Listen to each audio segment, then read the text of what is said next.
My name is Miguel from the Mobile 757, working on the Lexus. I finally got it started, and now we're going to test the alternator. The number we're looking for is 13.5 and above.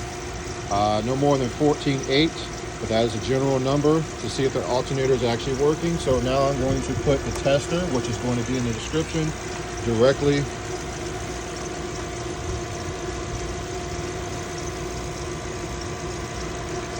on the car. I'm trying to get the connections correctly. I just cleaned the battery. Let's see. And there you are, voila. 14.32 volts, 33 volts, which is telling me that the alternator is 100% working. There is no need to change an alternator, and a lot of customers say, well, maybe it's my starter or my alternator.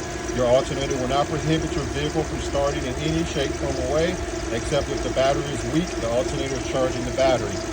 The starter and the alternator and the starter is what's going to help start your vehicle. This is just a tip, so you won't be trying to spend money and shoot parts of things.